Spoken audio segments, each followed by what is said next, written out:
मित्रांनो, तुमचं पुन्हा एकदा GB स्टोरी टेलर या यूट्यूब चॅनलवर स्वागत आहे। आजच्या आपल्या गोष्टीचं नाव आहे मत्स्योदरी देवी आंबड, लेखक रावी कुलकर्णी। पण गोष्ट सुरू करण्याआधी जर कोणी या चॅनलवर पहिल्यांदाच आलेले असाल तर त्यांनी ह्या चॅनलला सबस्क्राईब करायला विसरू नका। चला तर मग अजिबात वेळ न घालवता गोष्टीला सुरुवात करूया।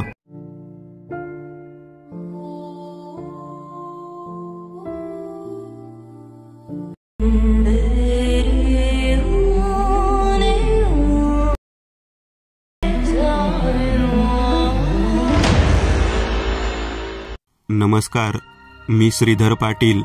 जालना जवळील एका छोट्याशा शेतकरी कुटुंबात वाढलो। जेमतेम अभ्यासातही हुशार होतो। पदवी पूर्ण झाल्यावर मी अहोरात्र मेहनत करून पोलीस खात्यात उपनिरीक्षक या पदावर रुजू झालो। आई वडिलांचं स्वप्न पूर्ण करून मला धन्य धन्य वाटत होतं। सगळ्या कुटुंबाच्या डोळ्यात गरिबीने जे अश्रू आणले होते त्या गरिबीला माझ्या शिक्षणाने आणि मेहनतीने मातीत घातलं होतं। रुजू झाल्यावर काहीच दिवसात मनोरमा चौरे यांचं पहिलं स्थळ मला आलं। दिसायला सावळी पण गुणानं गृहलक्ष्मीच होती ती। सुंदर रेखीव चेहरा, मौसूद काळेभोर कमरेपर्यंत लांबलेले केस, कायम पूर्ण कपड्यात असलेली ती स्त्री गायनात निपुण तर होतीच, पण कीर्तनकार वडिलांकडून शेकडो अभंगाचा अर्थ जाणून घेणारी जिज्ञासूही होती। आई गेल्यापासून अगदी लहानग्या वयात अन्नपूर्णा हातात घेणारी अशी सुगरण मुलगी कुणाला बरं नकोशी असेन। वारकरी परंपरा असणारं त्यांचं घर मी लहानपणापासून पाहिलेलं होतं। मी होकार देताच विनाहुंडा लग्नही थाटात पार पडले। आमच्या संसारवेलीवर चिंटू आणि दीपा ह्या 2 जुळ्या मुलांचा जन्म मी बीड शहरात कामावर असतानाच झाला होता। बीडमधून फक्त 3च वर्षात माझी बदली गडचिरोली या ठिकाणी झाली। 2 मुले आणि बायको असा छोटासा परिवार घेऊन मी गडचिरोली शहरात 6 महिन्यांनी मुलांच्या उन्हाळी परीक्षेनंतर स्थायिक झालो। पोलीस चौकीजवळ क्वार्टर मिळाल्याने तशी फारशी अडचण होत नव्हती। इकडे स्थायिक झाल्यापासून मनोरमा फारशी खुश नसायची। या भागात ना कोणते चांगले हॉटेल होते ना फिरण्यासाठी बागा, चोहीकडे फक्त जंगलच जंगल। सुरुवातीला इथे मला कमी काम होतं, तोवर दिवस मोठे आनंदात जाऊ लागले। इकडे येऊन साधारण 2 महिने झाले असतील। एप्रिल सोडून जसजशी मेची चाहूल लागली तसा उन्हाबरोबर कामाचाही व्याप वाढू लागला, पण कुटुंबाला वेळ देता येत नसायचा।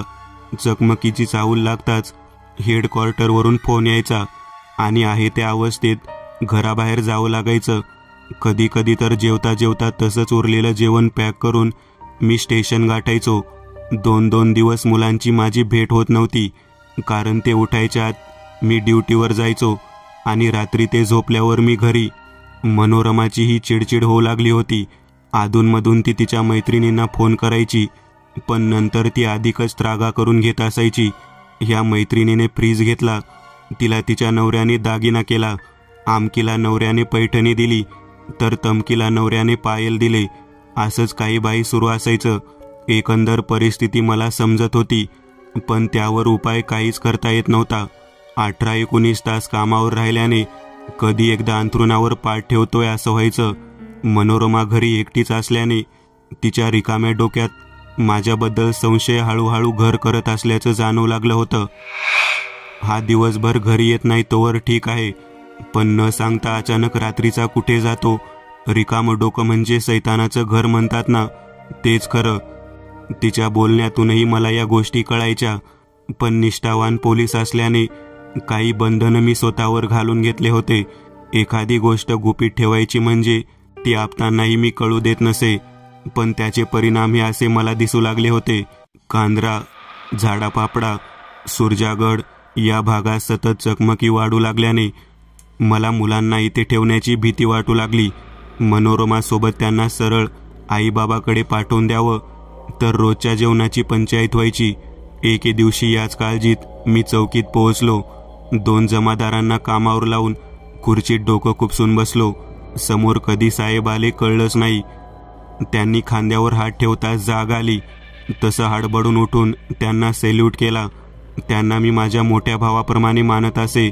त्याचं कारणही तसंच होतं. माझ्याकडे बघत त्यांनी मला कारण विचारलं. त्यावर मी दुःखी चेहऱ्याने सगळा प्रसंग त्यांना सांगितला. त्यांनाही या गोष्टीचा अनुभव असल्याने त्यांनी मला एक सल्ला दिला. तू काही दिवस रजा घेऊन तुझ्या बायको आणि मुलांना घेऊन गावी का जात नाहीस? मी रजा मंजूर करतो. मुलांना सुट्ट्या आहेत तर त्यांना आजी आजोबाकडे सोडून तू वहिनींना घेऊन वापस ये. मलाही ती आयडिया आवडली. मी लवकर रजेसाठी अर्ज दिला आणि काम आटोपून घराकडे निघालो. घरी जाताच मनोरमाला याबद्दल सांगितलं. तिनेही याला होकार देत आनंदात बॅग भरायला घेतली. सगळी कामे आटोपून आम्ही जेवण करून थंडगार पौर्णिमेचे वारे अंगावर घेत निद्रादेवीच्या स्वाधीन होण्यासाठी तयार झालो. दैवजात दुःखे भरता दोष ना कुणाचा, पराधीन आहे जगती पुत्र मानवाचा. गदी माडगुळकर यांचं गाणं रेडिओवरती ऐकत मी छान झोपत होतो. पण मध्येच दारावरती थाप ऐकू आली.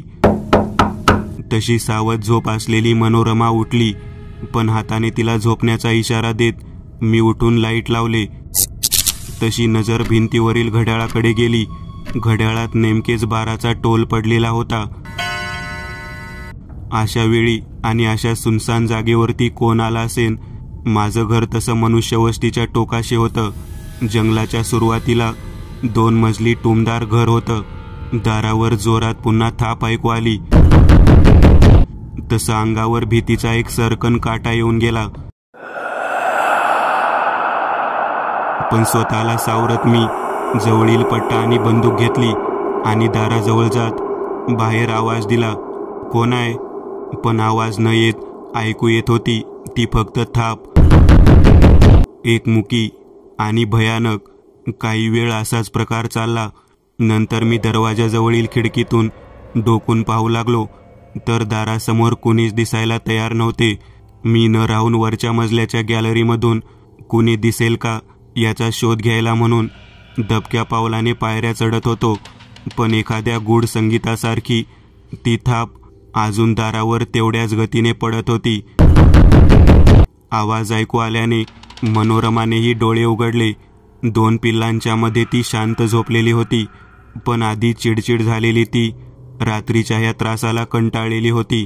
ती माझ्याकडे बघत होती. तिच्यावरही भीतीची चर्या साफ दिसत होती. मी मनोरमाकडे दुर्लक्ष करत वरती गेलो आणि खाली वाकून पाहणार तोच दार उघडण्याचा आवाज आला आणि खूप मोठा अनर्थ मनोरमाने अंगावर ओढून घेतला. मी गॅलरीतून डोकावून पाहिला असता एक काळी क्रूज देहाची, एक अर्धवट कपडे घातलेली बाई दिसून आली. एक काळा क्रूज देहाची, एक अर्धवट कपडे घातलेली बाई दिसून आली. एक खुनशी हास्य करत तिने एक वस्तू मनोरमाकडे बघत ऐन चौकटीवर ठेवली आणि आल्या पावली निघाली. सुरुवातीला हा प्रकार माझ्या लक्षात येत नव्हता म्हणून मी लगबगीनं खाली उतरत आलो. मनोरमा त्या बोचक्याला पाहून हातभर मागे सरकली. त्या विकृत बाईकडे बघून मलाही आता भीतीची जाणीव झाली होती. पण ती चेहऱ्यावर न येऊ देता मी ते बोचकं बघण्यासाठी म्हणून पुढे गेलो. तशी मनोरमा मागून वाकून ते बारकाईने पाहत होती. त्या लालसर बोचक्याची गाठ सोडली तसं आतलं सामान दिसू लागलं. एक भयानक धुरकटलेली फोटो फ्रेम, त्यावर हळद कुंकू, बाजूला एका काळसर बांबूच्या परडीत टाचण्यांच्या अंथरुणावर 2 काळ्या भावल्या अंगावर सफेद कपडा अंथरून पडल्या होत्या. सगळं सामान ऐन चौकटीत ठेवून उलट्या पायी परतणाऱ्या त्या बाईला साक्ष फक्त आम्हा उभयंत्यांना सोडून पौर्णिमेच्या चंद्राची होती. पण ती बाई जाताच घरावर फिरणाऱ्या ढगांवर एक मळब दाटून आले होते. मी ते सामान पुन्हा बोचक्यात बांधलं आणि मनोरमाकडे पाहिलं. तिची बोबडीच वळली होती. एकतर आज शनिवार, त्यात पौर्णिमा. सुखाने संसार करत असलेल्या घरात ते ध्यान येतं काय आणि असलं अघोरी सामान ठेवून निघूनही जातं हे सगळं विचार करण्याच्या पलीकडे होतं. पण ती घाबरलेली दिसत होती म्हणून मी काहीही न बोलता सरळ दारामागची काठी हातात घेतली आणि ते सगळं दाराबाहेर लोटून दिलं. धपकन दरवाजा लावून घेतला आणि मागे तिच्याकडे बघत धीर देऊ लागलो. तिच्या चेहऱ्यावरून तिचे प्रश्न मी अचूक हेरले होते. अगं, हे जादूटोना काही नसतं. हे जंगलातले लोक फारच भोळे आणि अडाणी असतात. ती बाई ह्याच गावातील आहे. मी ओळखतो तिला. लोक त्यांना काय काय सांगून फसवतात. तू जा, झोप आरामात, म्हणत तिला मुलांजवळ झोपी घातलं आणि मी खाली सतरंजीवर अंग टाकलं. डोक्यात चक्र फिरायला लागली. आजूबाजूला एवढी घरं असताना ती बाई आपल्याच घरी का म्हणून आली? नेमकेपणाने आपल्याच दाराशी येऊन तिने हा पसारा ठेवून का निघावं? आज पोलीस असून मला त्या बाईच्या चेहऱ्याची भीती वाटली होती. काळा क्रूज देह, ते चहूबाजूने चेपलेलं तोंड पाहून कुठल्याही माणसाला कापरा भरावा असं सगळं दृश्य ते होतं. हाच विचार करत मी कधी झोपलो समजलं नाही. आज गावाकडे जायचं होतं. मुलांची घरात नुसती धावपळ सुरू होती. मनोरमा कपडे भरण्यात व्यस्त होती. मी उठून आंघोळ उरकली आणि चहाचा पेला हाती घेतला. आज 1 वाजता निघायचं होतं. मनोरमा कित्येक दिवसांनी प्रसन्न दिसत होती. रात्रीचा प्रसंग बहुधा ती विसरलेली असावी. मला तशी अचानक हुकी आली आणि मी उठून दारात गेलो. रात्री जे बोचकं मी उजव्या कोपऱ्यात फेकलं होतं ते अजून तिथेच होतं. ना जाणू कसं, पण एक कुतूहल मनाला लागून होतं. लोक का म्हणून अशा फसव्या गोष्टीचा आधार घेत असतील? जर असे काही करून दुःख टाळता येत असती तर लोक शाळा दवाखाने सोडून सर्वस्व पणाला लावून व्यवसाय करतच नसती. 2 लिंबू, 1 नारळ आणि बस, आपण अंबानी. हा विचार माझ्या डोक्यात येताच मी स्वतःशीच हसू लागलो. तेवढ्यात फोन खणानला. मुलं धिंगाणा घालत होती म्हणून मनोरमाला आवाज देऊन त्यांना किचनमध्ये पिटाळलं. फोन उचलला तसा एक हादरा बसला. अगं ऐक ना, साहेबांचा फोन होता. थोडं काम आलंय, मी जाऊन येतो. तोवर जेवण करून रेडी राहा. मनोरमा किचनच्या दाराशी येऊन माझ्या समोर उभी राहिली. हे काय आहो, आज तुम्ही रजेवर आहे माहिती असूनही हे मेले काम का सांगतात? तिथे तुम्ही एकटेच आहात का? तुम्हाला कामाला लावून ते बसत असतील आपल्या बायका पोरांना घेऊन. तिच्या चेहऱ्यावर साफ नाराजी दिसत होती, पण ती आता समजावण्याच्या पलीकडे गेली होती. म्हणून आलो काही तासात, असं सांगून अंगावर वर्दी चढवली आणि गाडीला किक मारली. साहेब दारातच उभे होते. अरे बरं झालं लवकर आलास. चल, एका बंद घरात प्रेत दिसत आहे. घटनास्थळावर थेट जाऊ, म्हणत माझ्या खांद्यावर हात ठेवून ते बसले. वस्तीच्या ऐन मध्यभागी एका घरासमोर काही लोकांची गर्दी जमलेली होती. म्हणून हेच घटनास्थळ आहे ही आमची खात्री झाली. आजूबाजूला टुमदार सिमेंटची घरं असतानाही ते मातीचं घर भयान दिसत होतं. लाकडी काळा मोठा दरवाजा बंद होता आणि खिडकीतून एक बाई बसलेली फक्त दिसत होती. आम्ही सगळ्यांना दूर करत ते दार उघडायचा प्रयत्न करू लागलो, पण कितीही जोर लावला तरी ते उघडायचं नाव घेत नव्हतं. बहुधा आतून कडी घातलेली असावी. गावातल्या 4-2 मुलांना घेऊन आम्ही तो दरवाजा तोडला. तसा एक उग्र दर्प नाकात शिरला. समोर तोंडावर रुमाल पांघरून एक क्रूश प्रेत नग्न अवस्थेत विचित्र मांडी घालून बसली होती. तिच्या उघड्या तोंडातून अगणित किडे बाहेर पडत होते. अवतीभोवती कापलेल्या लाल लिंबाचा खच पडला होता. एका नारळाभोवती हळदीने रांगोळी काढलेली होती आणि त्या प्रेताच्या मांडीवर एक लाल गाठोडं ठेवलेलं होतं. पाहता क्षणी ते अंधश्रद्धेपोटी केलेली पूजा दिसत होती, पण मृतदेहाची कातडी खाली लोंबताना पाहून नक्कीच्या मृतदेहाला 2-3 दिवस झाल्याचे दिसून येत होते. आम्ही अजून काही घरात मिळते का म्हणून हातात ग्लव्ज घालून आत शिरलो. समोर फक्त एक रूम आणि किचन दिसत होतं. साहेब किचनमध्ये गेले तसं मी रूममध्ये गेलो. अगदी चकचकीत सामान पाहून माझे डोळे अधिकच साशंक झाले. समोर भला मोठा आरसा, त्या बाजूला एका चढेक आतरे ठेवलेली होती. एका टेबलवर जुनाट वाटणारी पेटी ठेवली होती. मी जवळ जाऊन ती उघडली. आतून लाल रेशमी कपड्यात एक हार ठेवला होता. मी एकवार तो हातात घेऊन पाहिला तसं तो बोलका दिसत होता. मागून साहेबांनी आवाज दिला, काही मिळालं का रे? आपसुकच तोंडून नाही आलं आणि तो हार मी नकळत खिशात टाकला. फॉरेन्सिकच्या टीमला बोलावून तो मृतदेहाची घडी मोडण्यात आली. त्या मृतदेहाची घडी मोडण्यात आली. तोंडावर झाकलेला सफेद कपडा हटवताच मला त्या बाईची ओळख पटली. ही तीच बाई होती जी काल माझ्या घरी हे बोचकं घेऊन आली होती. पण ही तर 2 दिवसांपूर्वीच मेलेली होती, तर रात्री आलेली कोण? समोर ती पूजा गुंडाळत एक पांढरा कपडा अंथरून ते प्रेत त्यावर झोपवण्यात आलं. मी एकटक त्या प्रेताकडे पाहत होतो. काळा करकरीत निस्तेज चेहरा फिकट पांढरा दिसत होता. डोळ्याच्या खोबणीतून मुंग्या बाहेर येत होत्या, तोंडातून आळ्या वळवळत होत्या आणि नाकात एक घाणेरडा वास घुमू लागला. कधी एकदा तिथून बाहेर पडतो असं झालेलं. मी दाराबाहेर आलो. समोर ॲम्ब्युलन्स आलेली होती. त्यात 2 हवालदार फॉरेन्सिकच्या लोकांना घेऊन हजर झालेले होते. साहेब माझ्याजवळ येत म्हणाले, श्रीधर तू जा आता, उशीर होईल तुला, आम्ही बघून घेऊ सगळं. मी होकारार्थी मान डोलावत गाडीवर बसून घराची वाट धरली. गाडीची वेळ तशी होत आली होती.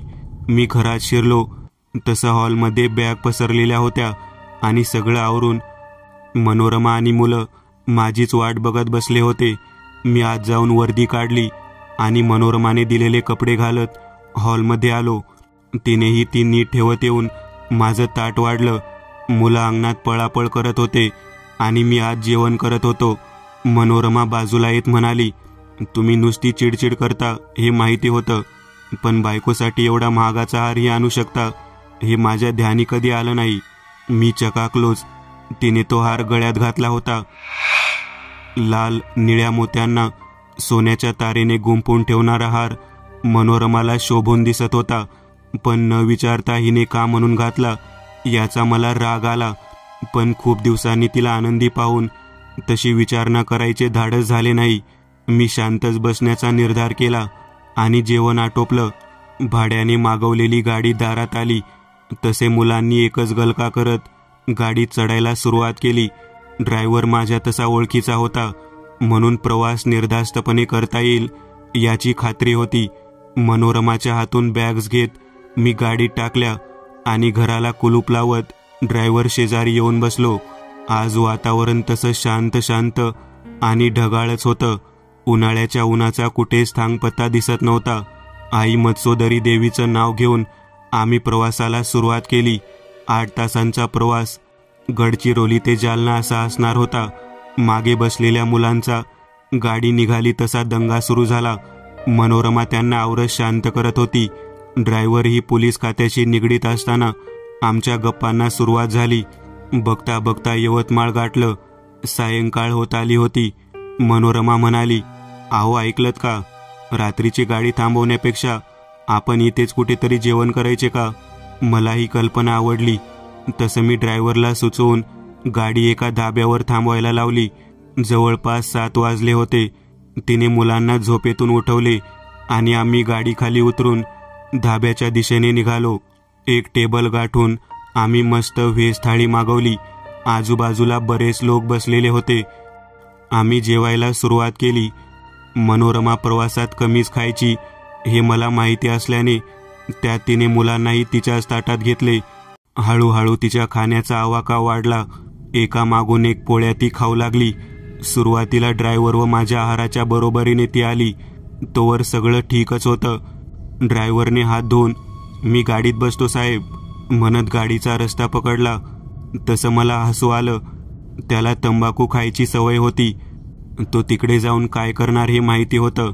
मी ठीक आहे म्हणत राहिलेला भात संपवू लागलो. पण मनोरमा अजूनही पोळ्यांची ऑर्डर देतच होती.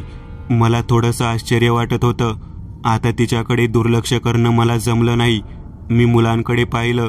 त्यांनी कधीच आपलं जेवण आटोपून तिच्या मोबाईलवर यूट्यूब बघायला सुरुवात केली होती. मी एकटक तिच्याकडे पाहत होतो, पण तिचं लक्ष फक्त समोर असलेल्या अन्नावर होतं. ती आधाशासारखं ते खात होती. हळूच तिच्या खांद्यावर हात ठेवला आणि म्हणालो, मनोरमा काय झाले तुला? त्यावर तिने साधी नजरही वर केली नाही आणि जेवण करत होती.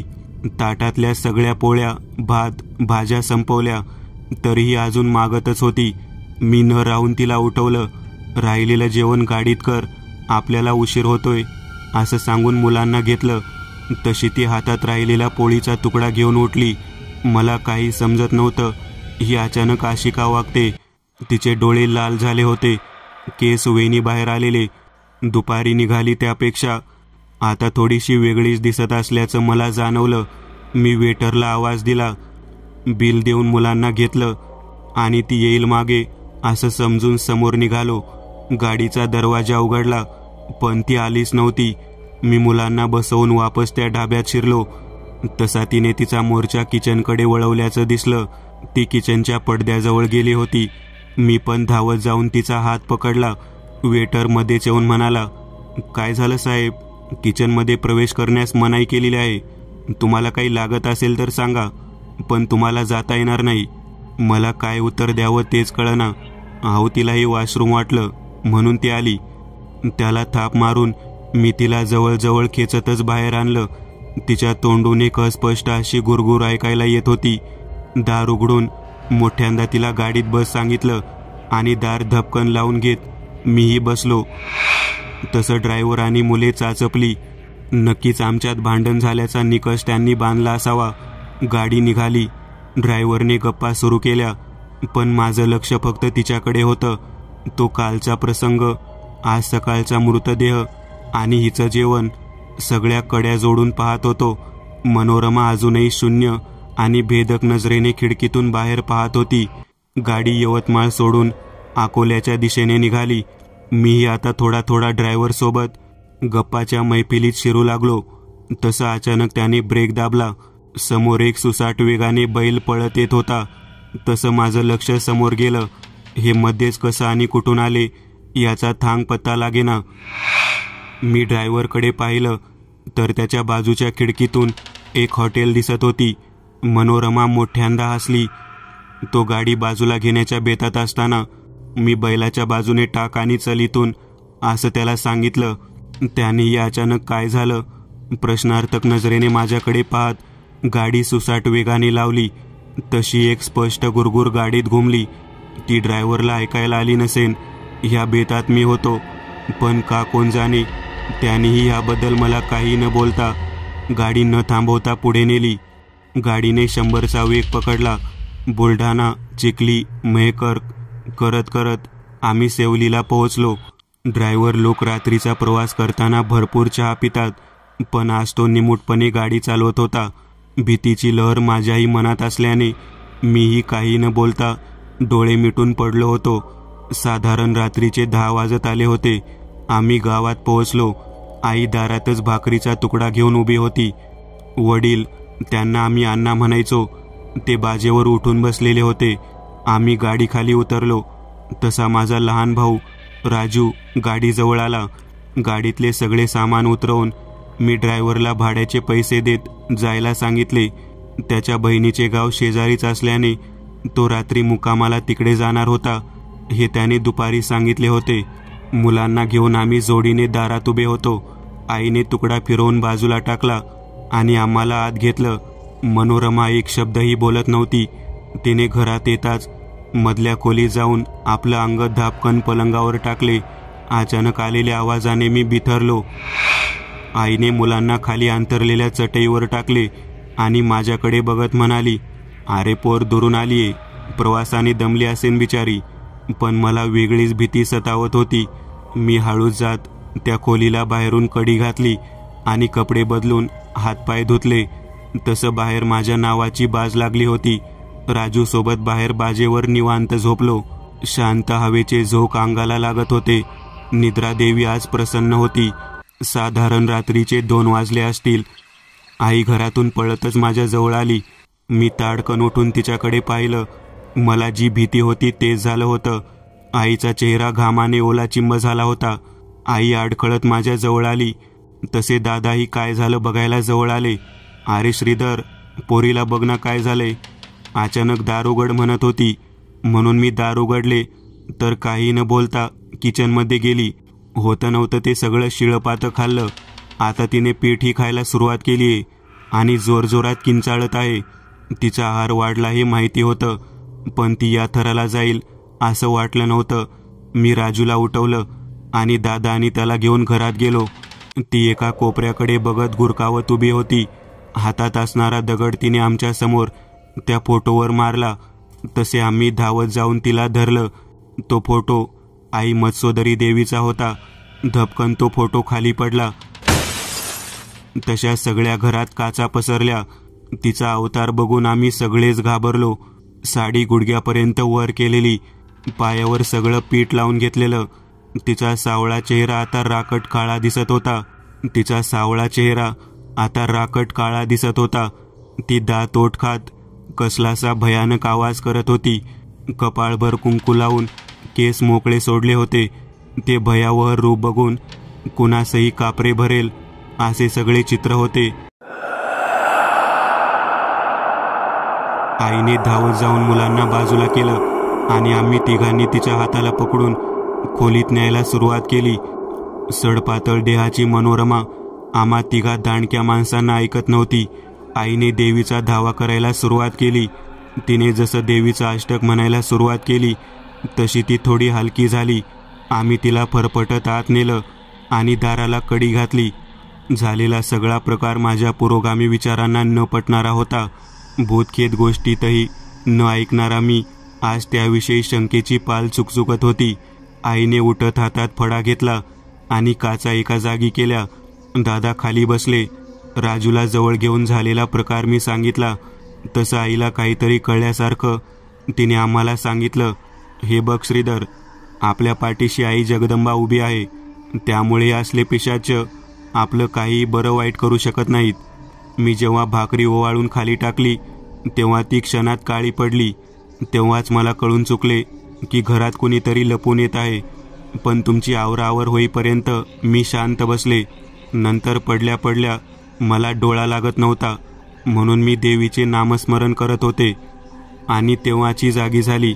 मला अंदाजच आला नाही म्हणून मी ते दार उघडले. दादांनी आमच्याकडे पाहत कापऱ्या स्वरात सांगितलं, जाऊ दे, तू दमून आला आहेस, शांत झोप.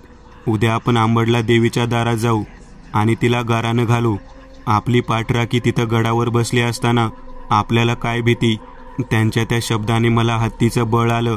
देवघरात जाऊन मी देवीला नमस्कार केला आणि झोपायला गेलो. सकाळी पाखरांच्या किलबिलाटाने जाग आली. रात्री झोपायला उशीर झाल्याने झोप अजून डोळ्यातच होती. अंगावरची चादर दूर करत दोन्ही हात डोळ्यासमोर धरले.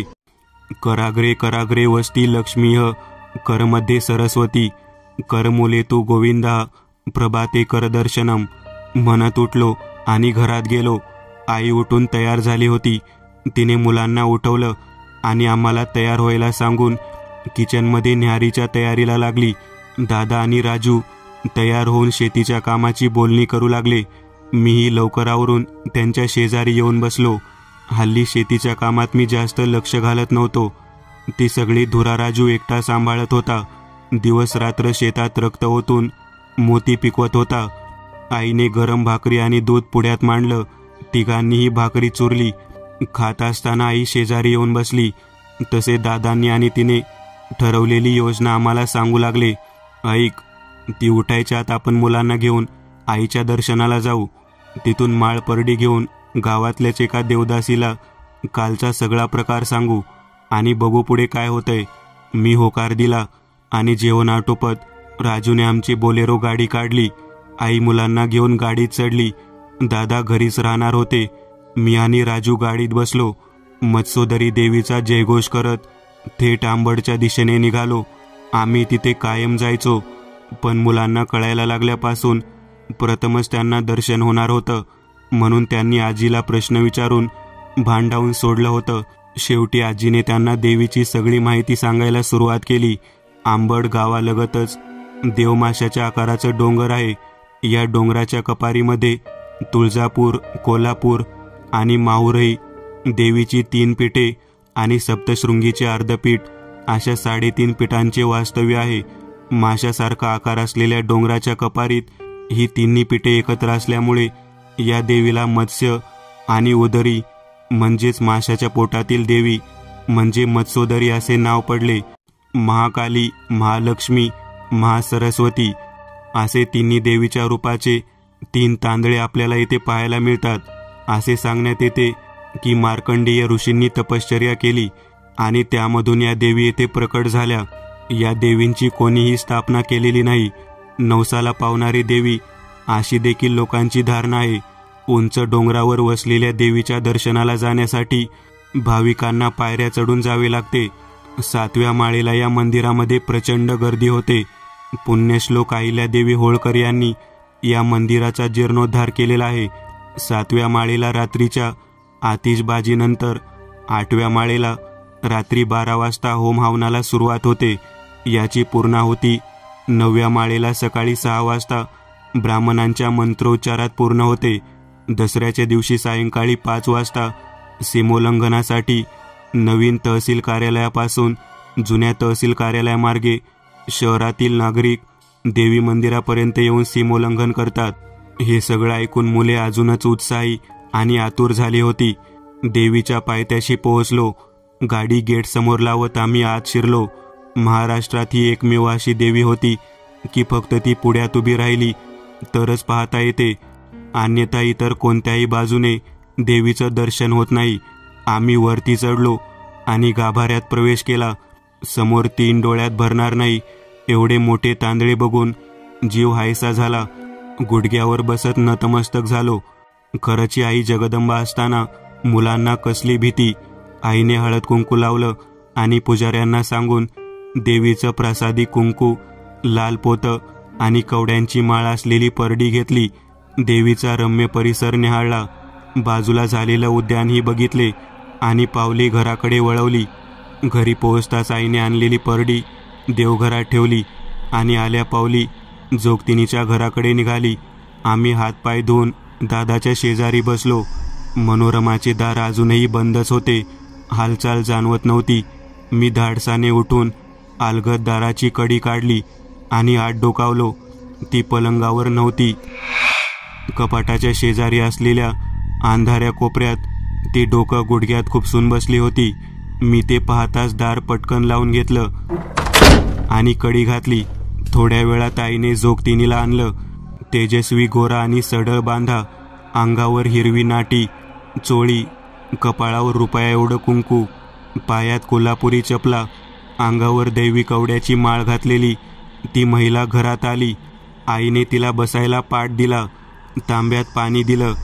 तिनेही ते घेत माझ्याकडे बघत स्मित केलं आणि हसऱ्या चेहऱ्याने बोलू लागली, घाबरलास का रे पोरा? आरेजीने महिषासुराचा वध केला. ती आई आपल्या पिलांना कधी संकटात पडू देईल का?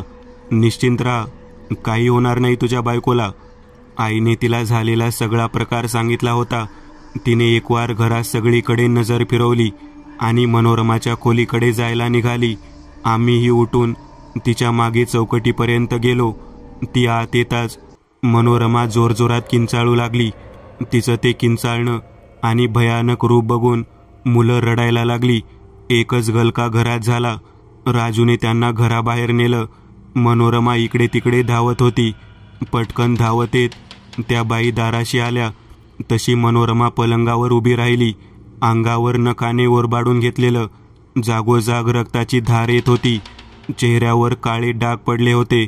केसाचा झाडू झाला होता. ती ऐकत नाही हे बघून शेवटी जोगतिनीने कलवटीला लावलेली कुंकवाची पुडी बाहेर काढली. काही कुंकू तळहातावर घेत तिच्या अंगावर जाईल एवढ्या जोरात फुंकलं आणि धपकन मनोरमा खाली पडली. तशी सावधानता बाळगत तिने तिचा उजवा अंगठा मनोरमाच्या कपाळावर लावला आणि तिने डोळे मिटून घेतले. आम्हालाही आता थोडा वेळ बळ आल्यासारखं वाटलं. आम्ही आत प्रवेश केला. 2 मिनिटांनी तिने डोळे उघडले आणि अलगद तिच्या ब्लाऊजमध्ये हात घालून गळ्यातून तो हार काढला. मनोरमा निपचित पडून होती. तिने तो हार अलगद बाहेर आणला. तिच्या पाठोपाठ आम्हीही बाहेर आलो. तिने तो हार तिच्या जवळच्या हिरव्या पिसात गुंडाळला आणि माझ्याकडे तिरका कटाक्ष टाकत बोलली, बाळा, आपण फक्त मेहनतीचं खावं आणि ल्यावं. चोरून आणलेल्या धनापाठी नेहमी राक्षसी मानसिकता लपलेली असते. तिने जेव्हा मंतरलेली पूजा तुझ्या दारात मांडली तेव्हाच ती घरात घुसली असती. पण तुम्हाला आईचं एक अदृश्य कवच होतं, त्यामुळे तिचा डाव उधळला. मग तिने तुझी लालसा बघून तुला हाराचं आमिष देऊन भुलवलं. स्वतःहून तो हार तू घेतला नसता तर हे विपरीत कधीच आलं नसतं इकडं. आई आणि दादांना हे उमगेना, पण मला काय ते कळून चुकलं. आईने तिला पाटावर बसवत मानपान दिला. त्याचा मोठ्या मानाने स्वीकार करत आई तुमच्या घरावर अशीच कायम कृपादृष्टी ठेवो म्हणत आशीर्वाद दिला आणि आमच्या सगळ्यांचा निरोप घेतला. मित्रांनो, आज पुरतं एवढंच. तुम्हाला जर काही गोष्ट आवडली असेल तर नक्की लाईक करा. तुमच्यापैकी बरेचसे जण व्हिडिओ लाईक न करताच पळून जातात, पण हा जर व्हिडिओ तुम्ही लाईक केला तर मला जरा बरं वाटेल आणि असेच भारी भारी व्हिडिओ बनवायची माझ्यात एनर्जी येईल. त्यामुळे नक्की लाईक करा. आणि अजूनही कोणी या चॅनलला सबस्क्राईब केलेलं नसाल तर लगेच सबस्क्राईब करून टाका. आणि बाजूची घंटी ती मात्र दाबायला विसरू नका. देवाची घंटी आहे ती. चला तर मग पुन्हा भेटूया अशीच एक आगळी वेगळी गोष्ट घेऊन पुढच्या